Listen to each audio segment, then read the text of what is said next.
నమస్కారం. తీర్థయాత్ర కార్యక్రమానికి స్వాగతం. విశ్వ సంరక్షణే విశ్వజనని కర్తవ్యం. ధర్మ సంరక్షణ, సజ్జన క్షేమం, కళ్యాణ కారకత్వాలనేవి జగజ్జనని లక్ష్యాలు. ఆ లక్ష్యాల సాధన కోసం జగన్మాత పలు రూపాల్లో సాకారమైంది. ఆ సంవిధానంలోని జగదంబ రూపమే మహాకాళీ స్వరూపం. మహామాయ అనంతకోటి స్వరూపాలలో అత్యంత భయానక సౌందర్యాలు మహాకాళీ అవతారంలో వ్యక్తమవుతుంది. సజ్జనులకు శుభదాయినిగా, దుర్జనులకు ప్రళయ భీకర రూపంలో గోచరమయ్యే మహాకాళీ రూపం ఎంతో విలక్షణమైనది. ఎన్నో ఆంతర్యాల నేపథ్యంగా అలరారే మహాకాళీ రూపం అర్చామూర్తిగా భాసిల్లే దివ్యక్షేత్రాలు అరుదుగా ఉంటాయి. ఆ సంవిధానంలోనిదే మహారాష్ట్రలోని చంద్రాపూర్లో నెలకొన్న శ్రీ మహాకాళీ మాత దేవస్థానం. ఈ ఆలయ విశేషాల్ని నేటి తీర్థయాత్రలో తిలకిద్దాం.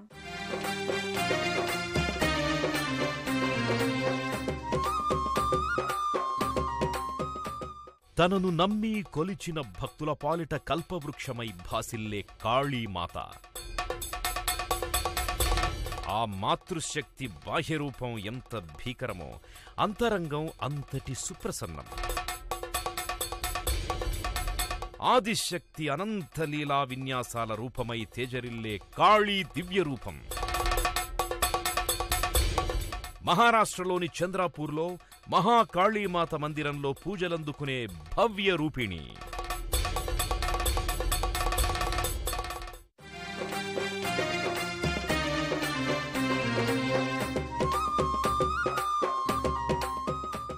మహారాష్ట్రలోని చంద్రాపూర్ చారిత్రక ప్రసిద్ధిగాంచిన పట్టణం. చంద్రాపూర్కి ప్రత్యేక ఆకర్షణగా నిలిచే కట్టడం చందాకోట. 13వ శతాబ్దంలో గోండారాజైన ఖాండక్యా భల్లార్ షా ఈ కోటను నిర్మింపచేశాడు.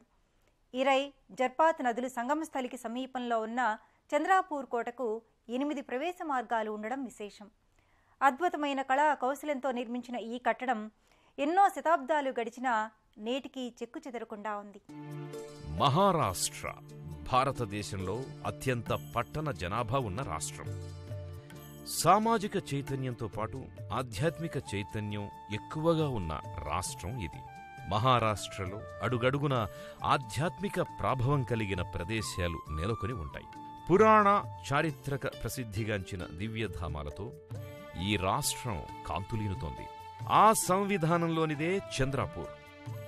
ఈ చంద్రాపూర్కి ప్రత్యేక ఆకర్షణ ఇక్కడ నిర్మితమైన మహాఖిల్లా. శత్రు దుర్భేద్యంగా పూర్తి రాతి కట్టడంగా గోచరమయ్యే ఈ కోట ఆ కాలంలో ఎంతో ప్రత్యేకతను సంతరించుకుంది. ఈ కోట నిర్మాణ నమూనా స్ఫూర్తితో ఎన్నో కోటల్ని రాజులు నిర్మింపజేశారని ప్రతీతి. 8 ప్రవేశ ద్వారాలతో అలరారుతోన్న ఈ కోటను గోండు రాజైన భలాల్ షా నిర్మింపజేశాడు. ఈ భల్లాల్ షా పేరే కాలక్రమంలో భలార్ షాగా స్థిరపడింది. నిరుపమాన కళా వైభవంతో, నైపుణ్యవంతమైన నిర్మాణ కౌశలంతో ఈ కట్టడం పర్యాటకుల్ని ఆకట్టుకుంటోంది. మహాకాళీ స్వరూపం ఎంతో విలక్షణమైనది. కాళం అంటే నల్లటి చీకటి. ఈ శక్తి రూపం ప్రధానంగా మహాకృష్ణ వర్ణంతో ప్రకాశిస్తుంది. అందుకే ఈ మాతృశక్తిని కాళికాదేవిగా, కాళరాత్రిగా వ్యవహరిస్తారు. అలాంటి దివ్యజనని నెలకొన్న ఈ లోగిలి 13వ శతాబ్దంలో నిర్మితమైంది. భారత పురావస్తు శాఖ అధీనంలో ఉన్న ఈ ఆలయం గత వైభవానికి చిహ్నంగా, నిరుపమాన శక్తి దివ్యధామంగా వర్ధిల్లుతోంది. ఇండో పర్షియన్ శైలిని తలపించే రీతిలో ఆలయ ప్రాసాదాల నిర్మాణం భక్తుల్ని ఎంతగానో ఆకట్టుకుంటుంది. ఏకవేణి జపాకర్ణపూర నగ్నఖరాస్థిత లంబోష్ఠీ కర్ణికాకర్ణి తైలాభ్యక్త శరీరిణి వామపాదోల్లసల్లాప తాటంకభూషణ వర్ణనమూర్ధా ధ్వజాకృష్ణ కాళరాత్రి భయంకరి. శక్తి రూపాలలో అత్యంత భయంకర స్వరూపం కాళీమాత ఆకృతి.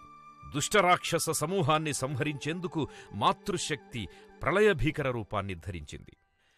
శాక్తేయ సంవిధానంలో మహాకాళి ఉపాసన అత్యంత ముఖ్యమైనది. మహాకాళి, మహాచండి, మహాశక్తి ఇలా వివిధ శక్తి రూపాలలో ఉగ్రమూర్తిగా పార్వతీదేవి పూజలందుకుంటోంది. తనను నమ్మి కొలచిన వారి పాలిట కల్పవృక్షమై ఆ మాతృశక్తి తేజరిల్లుతోంది. అనంతకాల స్వరూపంగా, అమేయ శక్తి సమన్వితంగా, అఖిల శక్తుల మేలు కలయికగా కాళీమాత సాకారమయ్యింది. అమిత పరాక్రమాన్ని సంతరించుకొని దుర్జన భయంకరిగా సాధుజన శుభదాయినిగా కాళీమాత శోభిల్లుతోంది. అమ్మ స్వరూపాలు, లీలా విన్యాసాలు అనంతంగా వర్ధిల్లాయి. ఒక్కో రూపం ఒక్కో శక్తి కేంద్రమై ఈ విశ్వవిలాసాన్ని కొనసాగిస్తున్నాయి. ఆ దివ్య సంప్రదాయ పరంపరలో ఆదిశక్తి రూపం మహాకాళీమాత. విశాలమైన ప్రాంగణంలో శాక్తేయ ధామంగా విలసిల్లుతోన్న ఈ మందిరం చంద్రాపూర్కే ప్రత్యేక ఆకర్షణగా నిలుస్తోంది. మహారాష్ట్రవాసులకే కాదు, తెలంగాణ వాసుల ఆరాధ్య దేవతగాను చంద్రాపూర్ మహాకాళీమాత పూజలందుకుంటోంది. ప్రతినిత్యం తెలంగాణ నుంచి అధిక సంఖ్యలో భక్తులు ఈ ఆలయానికి తరలివస్తారు. రాజప్రాసాదంలా ఇండో పర్షియన్ శైలిలో నిర్మించిన ఈ ఆలయంలో నెలకొన్న కాళీమాత మహిమాన్విత రూపిణిగా భక్తుల విశ్వాసం. ప్రతినిత్యం భక్తజన సందోహంతో ఈ ఆకలితో అల్లాడే ప్రాణికోటికి శాకపాకాల్ని ఇచ్చి వారి ఆకలి మంటల్ని శాకాంబరీదేవిగా చల్లార్చింది. ఆ తల్లి దయవల్లే దుష్ట సంహారం జరిగి ప్రపంచం యావత్తూ సుభిక్షంగా ఉండి సస్యవృద్ధి, ఆహార సమృద్ధి ఏర్పడి లోకంలో ఆనందం వ్యక్తమవుతుంది. ఇందుకు తగిన రీతిలో మహాకాళి ప్రసన్నవరదమూర్తిగా చంద్రాపూర్ ఆలయంలో భక్తులకు దర్శనమిస్తోంది. మహామాయా మహాదేవి మహాకాళి యశస్విని భక్తవాత్సల్యదాయిని శ్రీదేవి నమామ్యహం. ప్రధాన మందిరంలో మహాకాళీమాత సింధూరవర్ణ శోభితంగా విలక్షణమూర్తిగా దర్శనమిస్తోంది.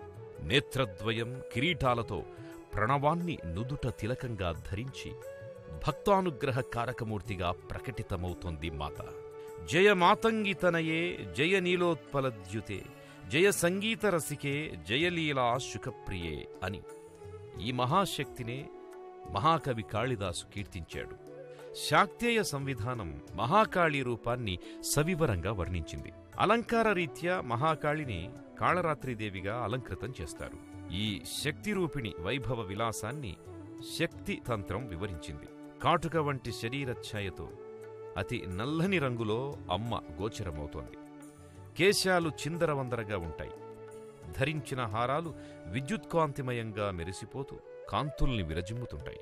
చంద్రపూర్లో మహంకాళి ఆలయాన్ని సుమారు 2000 సంవత్సరాల క్రితం బల్లార్షా అనే గోండురాజు స్థాపించాడని స్థలపురాణం తెలియజేస్తోంది. ఈ ప్రాంతాన్ని పాలించే బల్లార్షా అనే రాజును ఎప్పుడూ ఏదో ఒక అనారోగ్య సమస్య వేధిస్తూ ఉండేది. ఒకరోజు రాజు ఇక్కడి అడవుల్లో వేటకు వెళ్లినప్పుడు మధ్యలో దాహార్తిని తీర్చుకోవడానికి పక్కనే ఉన్న నది వద్దకు వెళ్లగా కొంచెం నీళ్లు తాగేసరికి ఆశ్చర్యకరంగా తను అనారోగ్యం నుంచి ఉపశమనాన్ని పొందిన అనుభూతి కలిగిందట. దాంతో ఈ నదికి ఏదో మహత్యముందని భావించిన ఆ రాజు వెంటనే నది ఒడ్డున ఒక శివాలయాన్ని నిర్మించి నిత్యం ధూపదీప నైవేద్యాలకు ఏర్పాటు చేశాడు. ఆ తరువాత కొన్నాళ్లకి పార్వతీమాత బలార్షా స్వప్నంలో గోచరమయ్యింది. ఆ నదికి సమీపంలో ఉన్న ప్రాచీన గుహల్లో తన విగ్రహముందని, దానికి తిరిగి ప్రాణప్రతిష్ఠ చెయ్యమని ఆదేశించింది. కలలో కనిపించిన గుహను వెతుక్కుంటూ వెళ్లిన ఆ రాజుకి గుహలో 5.5 అడుగుల మహాకాళీదేవి గోచరమయ్యింది. దీంతో ఆ గుహని ఆలయంగా మార్చి అమ్మవారిని అక్కడే ప్రతిష్ఠించాడు. ఆ తరువాతి కాలంలో ఈ ప్రాంతానికి సమీపంలోనే కోటను నిర్మింపజేసుకుని బలార్షా పరిపాలన సాగించాడని క్షేత్ర చరిత్ర తెలియజేస్తోంది. 1700 సంవత్సరంలో ఈ ప్రాంతాన్ని పరిపాలించిన రాజా బీర్ షా తన యుద్ధ విజయాలకు గుర్తుగా అమ్మవారికి ఆలయాన్ని పునర్నిర్మించి ఎన్నో కానుకల్ని ఈ ఆలయానికి సమర్పించినట్టుగా చారిత్రక ఆధారాలు స్పష్టం చేస్తున్నాయి.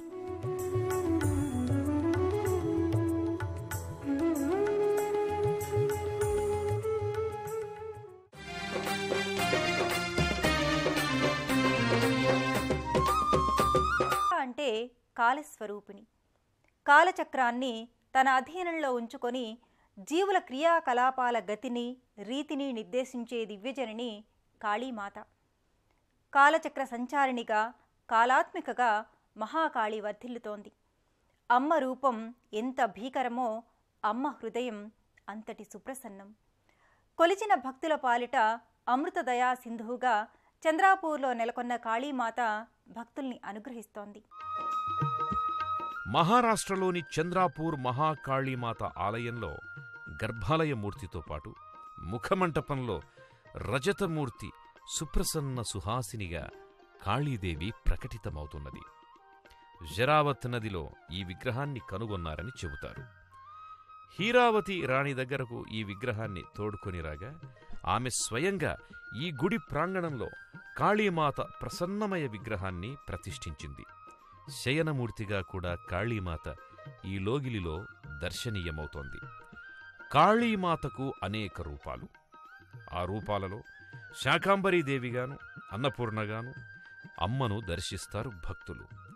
అసుర శక్తి వల్ల లోకంలో వేదాలు మాయమై యజ్ఞయాగాలు లోపించాయి.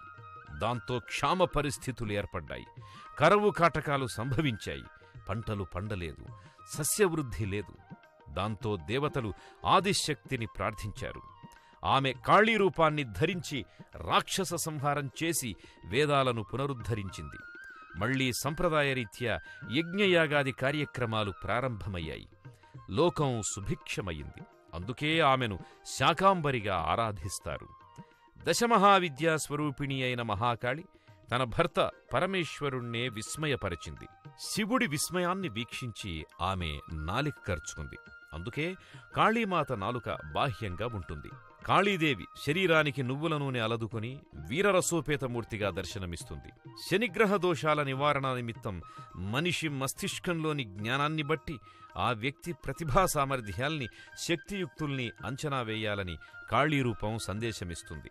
దుర్గుణాలను, దుష్టశక్తులను పారద్రోలి సత్యకర్మల్ని ప్రేరేపిస్తూ సద్బుద్ధిని కాళీమాత అనుగ్రహిస్తుంది. కాళీమాత ఉపాసన మహోన్నతమైనదని కామాఖ్యతంత్రం వివరించింది. శక్తి ఉపాసనల పరంపరలో కాళీ ఆరాధన, ఉపాసన సర్వశ్రేష్టమని నిగమ కల్పతరువు అనే గ్రంథం పేర్కొంది. షోడశీ మహావిద్యకు కాళీమాత మాతృశక్తి అని, శక్తి సంవిధాన ఆరాధన ప్రక్రియలో కాళీదేవి ఆరాధన సర్వోన్నతమైందని తంత్రశాస్త్ర గ్రంథాలు నిర్దేశించాయి. ఇంతటి విశిష్టమైన మహాకాళి ధీరగంభీరంగా ప్రసన్నమయమూర్తిగా తన ఇరు పార్శ్వాలను భక్తుల ముంగిట ఈ లోగిలిలో ప్రకటిస్తోంది.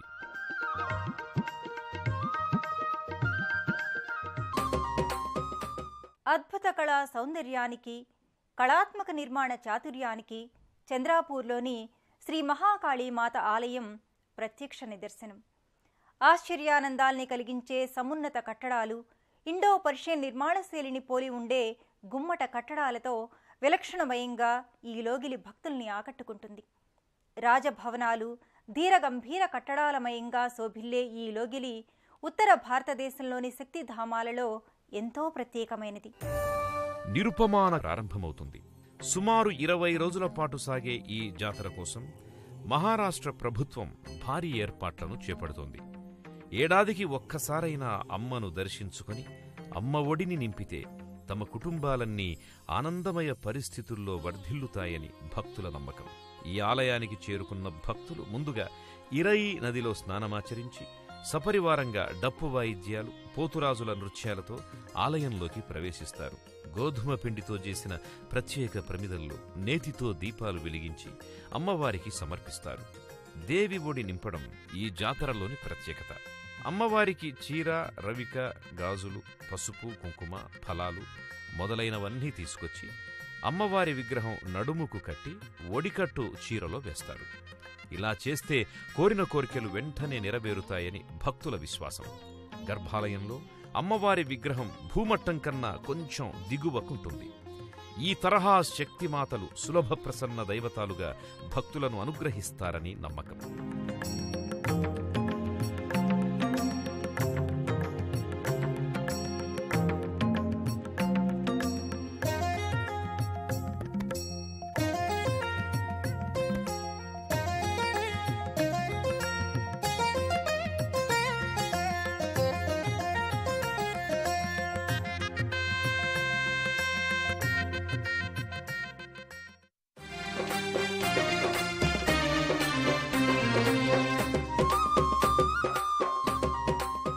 సుందరీదేవి లావణ్యభరిత లాలిత్యమూర్తి.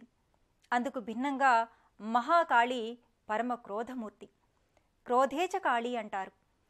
త్రిపురాదేవి ప్రచండ కోపం నుంచి నల్లటి రూపంలో అవతరించిన శక్తే కాళి అయ్యింది. కాళీ పురాణం ఆమె మాతంగ స్త్రీ రూపంలో ఆవిర్భవించిందని పేర్కొంది. దుర్గుణాల్ని, దుష్టశక్తుల్ని పారద్రోలి సత్యకర్మల్ని ప్రేరేపిస్తూ సద్బుద్ధిని కాళీమాత అనుగ్రహిస్తుంది. అలాంటి కాళీమాత భైద ప్రసన్న రూపాలలో తన ఇరు పార్శ్వాల్ని ఈ లోగిలిలో ప్రకటించింది. కాళీమాత కాలానికి సంకేతం. కాలం అనుకూలించాలంటే కాళిని ఆరాధించాలి అంటారు. అందుకే జ్ఞానులు, దివ్య సాధకులు కాళిని ఉపాసించి ధన్యులయ్యారు. అనంతమైన ప్రకృష్టమైన ప్రకృతికి సంకేతంగా కాళీమాతను అభివర్ణిస్తారు. శివా భగవతి అయిన కాళీమాత ఉపాసన సకల కామ్యార్థాలను ప్రసాదిస్తుంది. అందుకే చంద్రాపూర్ కాళీమాత భక్తుల ఆరాధ్య దైవమయ్యింది. జాతర రోజుల్లోనూ, ప్రతి మంగళ శుక్రవారాల్లోనూ ఈ ఆలయానికి విశేషంగా భక్తులు విచ్చేస్తారు. ప్రతి మంగళ శుక్రవారాల్లో అమ్మవారిని ప్రత్యేకంగా అలంకరిస్తారు. మహారాష్ట్రలోని నాందేడ్, పర్భిణి, లాతూర్ జిల్లాల నుంచే కాక తెలంగాణలోని ఉమ్మడి ఆదిలాబాద్, నిజామాబాద్ జిల్లాల నుంచి భారీగా భక్తులు ఈ ఆలయానికి తరలి వస్తుంటారు. తెలంగాణ రాష్ట్రం నుంచి ప్రత్యేకంగా చంద్రపూర్కి బస్సుల సదుపాయం కూడా అందుబాటులో ఉంది. నమ్మి కొలిచే వారి పాలిట ఆపద్ బాంధవి, క్షేమదాయిని చంద్రపూర్ కాళీమాత. ఈ మాత దర్శనం సకల సన్మంగళకారకం.